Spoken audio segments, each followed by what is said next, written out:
Hello दोस्तों, कैसे हैं आप सब? स्वागत करता हूं मैं आपके अपने इस यूट्यूब चैनल पे। तो आज हमारा जो टॉपिक है डिस्कशन का वो है प्रेशर एंड इट्स मेजरमेंट। ये फ्लूइड मैकेनिक्स सीरीज़ की नेक्स्ट पार्ट है, 5th पार्ट है ये, जिसमें हम प्रेशर और उसकी मेजरमेंट डिवाइसेस के बारे में जानेंगे। ठीक है।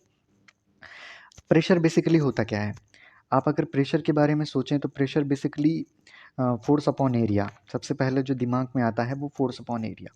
ठीक है। जब भी एक्सटर्नली हम किसी बॉडी के ऊपर किसी तरीके का लोड लगाते हैं तो उसकी पूरी एरिया पे फोर्स अपॉन एरिया एक प्रेशर डेवलप होता है, उसको हम कहते हैं कि प्रेशर। ठीक है। तो प्रेशर बेसिकली एक external normal force per unit area. External pressure के बारे में एक चीज़ याद रखनी है, क्या आपको पता है कि स्ट्रेस भी लोड अपॉन एरिया ही होता है और प्रेशर भी लोड अपॉन एरिया होता है, फोर्स अपॉन एरिया होता है। तो स्ट्रेस और प्रेशर में अंतर क्या है?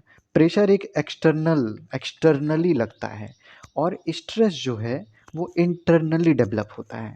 ठीक है। आपको प्रेशर और स्ट्रेस के बीच में ये क्लैरिटी होना इंपॉर्टेंट है। ठीक है। ओके। तो आगे क्या है?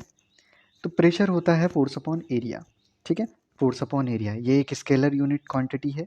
प्रेशर के बारे में जो एक चीज़ और जानने लिए ज़रूरी है हमारे लिए कि प्रेशर की डिफरेंट यूनिट्स क्या है, क्योंकि कई बार हमसे बहुत डिफरेंट यूनिट्स में प्रेशर पूछ लिया जाता है और हम सिर्फ यूनिट के कन्वर्जन फैक्टर ना जानने की वजह से हमें वो चीज़ें छोड़नी पड़ती हैं, हमें वो प्रॉब्लम्स स्किप करनी पड़ती है। बट अब ऐसा नहीं होगा, क्योंकि अब आप ये सारी यूनिट्स जान जाएंगे, आप सारा कन्वर्जन जान जाएंगे। क्या है वो कन्वर्जन? पहली बेसिक यूनिट जो आपने हर जगह देखी होगी, newton per metre square. Pressure की यूनिट नॉर्मल है, न्यूटन पर मीटर स्क्वायर। आप पास्कल भी जानते होंगे और यही होता है 1 pascal is equal to 1 newton per metre square. तो पास्कल और newton per metre square same चीज़ें हैं। ठीक है। अब बात आती है एक नए यूनिट की, एटीएम। 1 एटीएम कितना होता है? 1 एटीएम होता है 101325 पास्कल। इसका डेरिवेशन है, लेकिन उसको आपको जानने की ज़रूरत नहीं है, आपको याद रखने की ज़रूरत है। यहाँ आप बहुत कंसेप्चुअल और ब्रीफ चीज़ें देख रहे हैं जो आपको सिर्फ एक माइंड में रख लेना है। ठीक है। 1 ATM is equal to 101325 pascal. अगर आप बार की बात करें तो 1 bar is equal to 10⁵ pascal. Bar भी कई बार क्वेश्चंस में आ जाता है, कई बार डायरेक्टली ऑब्जेक्टिव्स में पूछ लेता है कि व्हाट इज़ 1 बार। फिर उसमें ऑप्शन होते हैं 10⁶ pascal, 10⁷ pascal, 10⁸ pascal, 10⁵ pascal. Right answer is 10⁵ pascal. ठीक है। 1 kgf पर सेंटीमीटर स्क्वायर ये सीजीएस यूनिट है। और एक और यूनिट जो बहुत इंपॉर्टेंट होती है प्रेशर में, कई बार हमको नहीं पता होता, वो है पीएसआई। पीएसआई क्या है? Pound force per square inches. Pound force per square inches. 1 pound force per square inches equal to 1/14.7 ATM, या 1 ATM is equal to 14.7 PSI.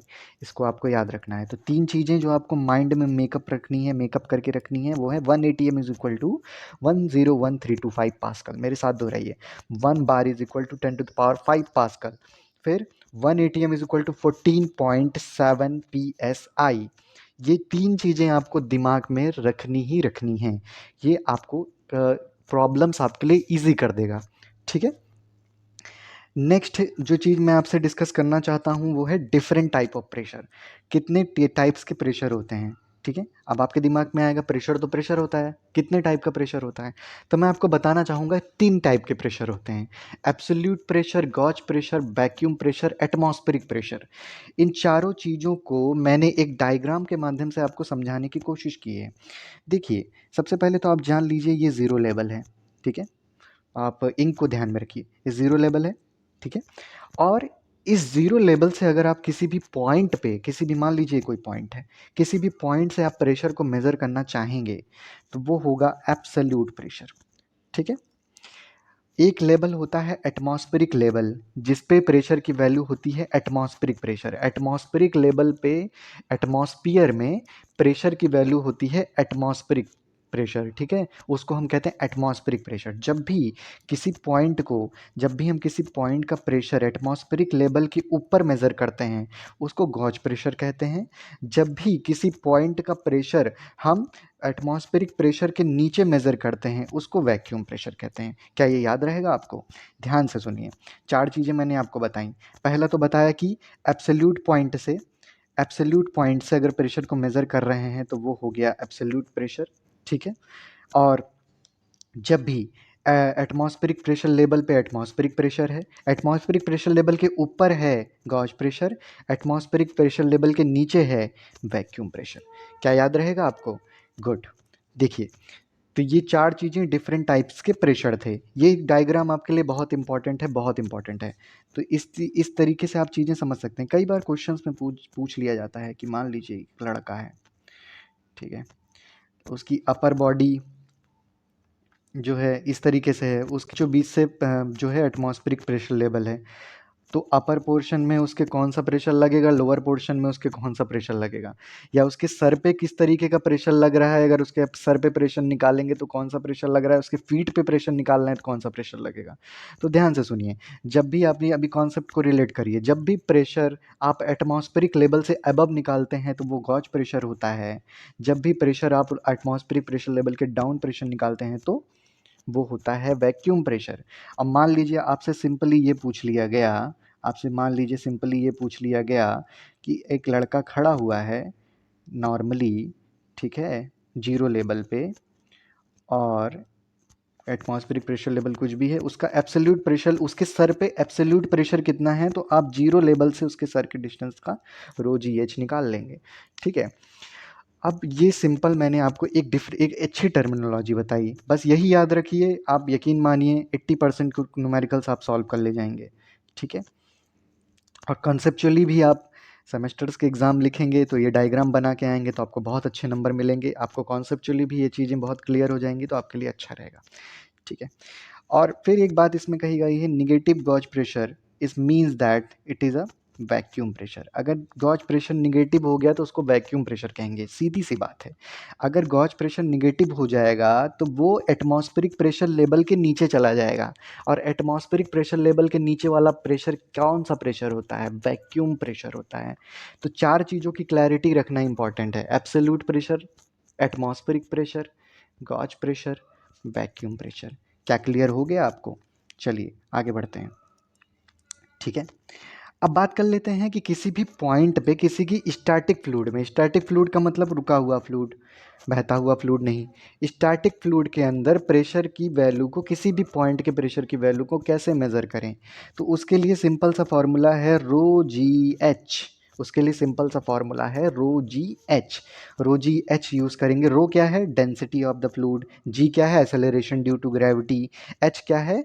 H है वाटर सरफेस लेवल से उस पॉइंट की डिस्टेंस। जैसे कि ये वाटर सरफेस लेवल है, ये पॉइंट है, तो ये जो है उसकी डिस्टेंस है एच। तो सिंपल फार्मूला लगाइए रो जी एच। किसी भी करीब जगह पे आपको क्वेश्चन पूछा गया कि एक वुडन ब्लॉक है जो वाटर सरफेस के 50 मीटर डाउन सरफेस पे पड़ा हुआ है, तो उसके ऊपर प्रेशर कितना लग रहा है। तो वाटर है तो डेंसिटी 1000, जी 9.81, मल्टीप्लाई करिए 50 से, मीटर सेंटीमीटर का ध्यान रखिएगा, सॉल्व कर दीजिए, प्रेशर की वैल्यू मिल जाएगी। तो ये इस तरीके से है। अगर उसी तरीके से ब्लॉक के ऊपर एब्सोल्यूट प्रेशर पूछा जाए तो एब्सोल्यूट प्रेशर का फार्मूला आपको पहले ही बता दिया, atmospheric pressure plus rho g h. Rho g h का मतलब सिंपल प्रेशर, ठीक है। ये मतलब वैक्यूम प्रेशर है या गॉज प्रेशर है। फार्मूला तो रो जी एच ही है, लेकिन उसको कब गॉज कहेंगे कब वैक्यूम कहेंगे वो उसके एटमॉस्फेरिक प्रेशर लेवल के ऊपर या नीचे होने से फ़र्क पड़ता है, ठीक है। अब एक चीज़ जो आपको बहुत ध्यान रखनी चाहिए आने वाली चीज़ों के लिए, वो यूज़फुल होगी कि प्रेशर जो है डाउनवर्ड डायरेक्शन में इंक्रीज़ होता है। जब भी आप नीचे जाते हैं तो प्रेशर की वैल्यू बढ़ती है, और जब भी आप ऊपर जाते हैं तो प्रेशर की वैल्यू घट जाती है, ठीक है। ये कॉन्सेप्ट आपको याद रखना है। इसके सिंपल लॉजिक है, आप कभी पहाड़ों में गए हों तो पहाड़ों में जैसे जैसे आप ऊपर जाते हैं आप बहुत लाइट फील करने लगते हैं, ठीक है। और इसका रीज़न है कि प्रेशर की वैल्यू जैसे जैसे आप एल्टीट्यूड में ऊपर जाते जाएंगे प्रेशर की वैल्यू घटती जाएगी, और जैसे जैसे आप नीचे जाते हैं, नीचे जाते से गहराई में कहीं जाएंगे, समंदर वगैरह में नीचे वगैरह कहीं जाते जाएंगे तो उसके ऊपर आपको देखेंगे प्रेशर की वैल्यू बढ़ती जाती है। तो इस वजह से डाउन प्रेशर की वैल्यू नीचे जाने से डाउनवर्ड बढ़ती है, अपवर्ड घटती है। ये कॉन्सेप्ट आगे आपको कैसे यूज़फुल करेगा मैं आपको बताऊंगा। तो ये वीडियो यहीं तक था जिसमें मैंने आपको ये बताया कि प्रेशर क्या है, प्रेशर क्या है, कितने तरीके के प्रेशर हैं, प्रेशर की यूनिट्स कैसे हैं, प्रेशर को मेज़र कैसे करते हैं। आने वाली नेक्स्ट वीडियो में मैं आपको कुछ कन्वेंशनल डिवाइसेस के बारे में बताऊंगा जो प्रेशर मेज़रमेंट के लिए इस्तेमाल की जाती है। तो अगर वीडियो आपको अच्छा लगे तो प्लीज़ लाइक करिए, सब्सक्राइब करिए और जुड़े रहिए मेरे चैनल्स के साथ। Thank you so much.